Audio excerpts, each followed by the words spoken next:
Hello there.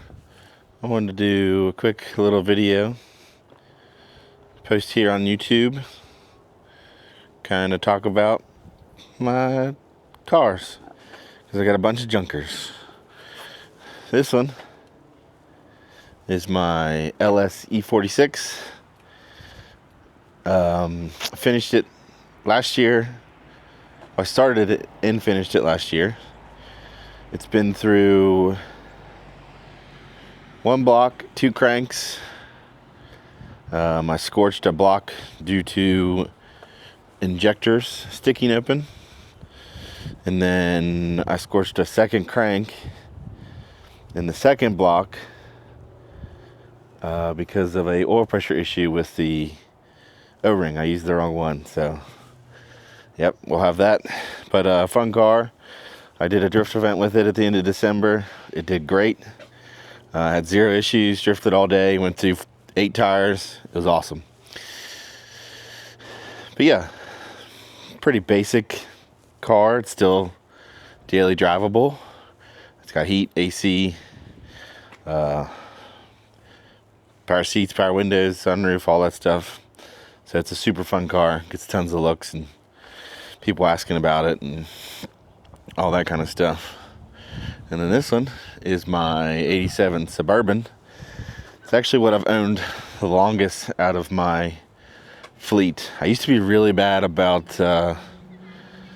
swapping vehicles around, and I finally have found a really good mix for what I do, I guess. So it's a 2500. It's been through the ringer. I bought it for $4,000 and had just about every issue under the sun. This old girl. Let's see, probably about a year into owning it, the transmission went out. And while I was driving, but I was able to make it home. And then yanked the transmission, had it rebuilt. And then the engine blew up. I think it was a previous problem because it did smoke on startup. And then I was towing with it one time, and all of a sudden the check engine light started flashing, which, yeah, I did have a check engine light. This was TBI, one of the first years, I think the first year, 87. And it started to run real rough, and I got off the freeway, and I was able to limp it home, get it home, pop the hood. Here the injector wiring caught on fire because it popped. And then like a month later, we were driving it to the drag strip just to watch, and I went through like a quart of oil in about 20 miles. So stopped and got some oil put in it, get it home, tear it apart, and pulled a head off, and I had a broken ringland on 2 cylinders, which is pretty crazy. So I ordered a crate block from Summit, I think, and it was like $3,200 ATK, 290 horse, 370 foot-pounds. So I got it all together, did a Holley Sniper on it, Holley Sniper 2, and then shortly after, the transfer case blew up. I was in Winchester, and I limped it home in 4-wheel drive high because something happened in the output, and the rear drive shaft was no longer spinning. So I fixed that, which was a bear because there's 2 different versions of the same transfer case for this. They have different input shafts depending on what they are behind. The 4-speeds and the diesels had the same, and then the automatics had a different one. So then get that all fixed up, driving it again, and I actually was going to pick up a dirt bike, and the transmission started acting weird again. Terrible noises. First gear did not sound good. Second gear did not sound good. And then 3 and 4 were fine. So ripped that out, put a 4-speed manual in an SM465, and it's been beautiful. Haven't had any issues out of it. So 4-speed crate engine, small block, and it's been awesome. I tow with it, take the family places. I actually still haven't cleaned it out from Drift Nirvana, which was a month ago. I'm just lazy. And then we have my third vehicle, and it's my 07 JK.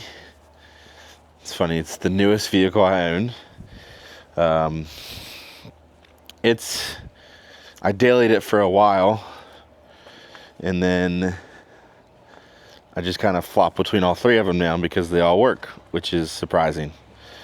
So it's a 07 JK 3.8 liter, has a Dana 60 Curry front axle, still has the Dana 44 rear, which with what I do, how I drive it, and only being on 37s, it's really not bad. The only thing I've had to deal with on the rear axle is the axle seals. I went through a set, and then I had to do them again because my shaft was bent.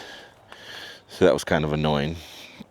But other than that, oh, and I did have to rebuild the rear end. There was a assembly failure somewhere along the line in this life of the vehicle that the shims on the side bearings, when somebody slid the carrier in, the shim went in behind the bearing race, and eventually over time it started to cause an issue.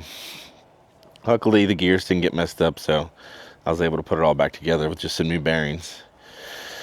I had to add PSC steering to this because I got in a car accident. Someone pulled out in front of me and I T-boned him.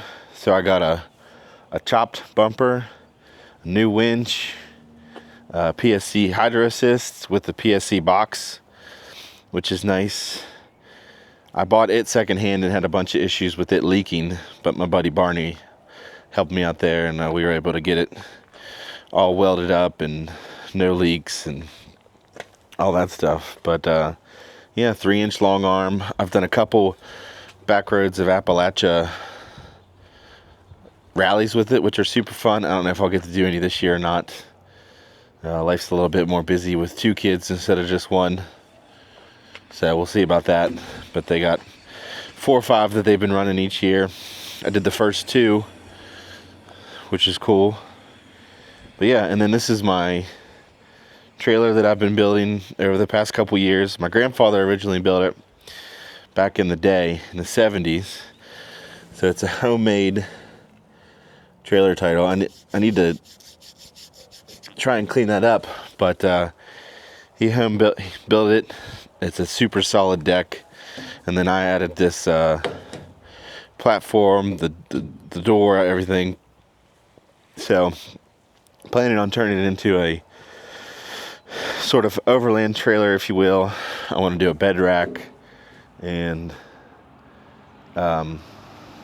get it all hooked up with a rooftop tent and all that stuff, but that stuff costs money and I don't have a lot of that. But yeah, these are my 3 vehicles.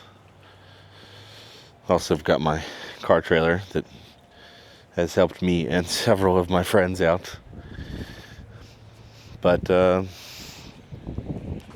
yeah, this is I don't have any car payments, which is cool. Got a couple credit card payments, but that's all right. But yeah, this is my fleet. Hopefully you think it is as cool as I do, because it's my favorite fleet that I've had over the years. I've had a couple better versions of this, like I used to have a 3rd gen Dodge Dually, which tows way better than this, but not as cool, not as much room on the interior, all that stuff. I would say the Jeep is probably the best version of an off-roader I've had. I've had a couple YJs. I had a Fummins that I built, F-150 with a Fummins and Super Duty axles. It was fun, but small. This thing I can fit the whole family in. We can go do 24-hour rallies in. It's comfortable. It does everything I ask of it. And then the BMW is probably the most fun daily I've had, I think. My STI was close. But as far as rear-wheel drive cars go, my Chevelle that I built was cooler, but it was nowhere near as practical as this. I can fit the kids, the family, everybody. I can put a bike rack on the top. So I do miss the Chevelle a little bit, but it was not practical. So, yeah. Thanks for watching this video. Trying to create more content here in 2026 and consume less, which is a silly thing to say, but I know a lot of us get wrapped up in doom scrolling, so thanks for doom scrolling to this video if you did. Anyways, catch you on the next one.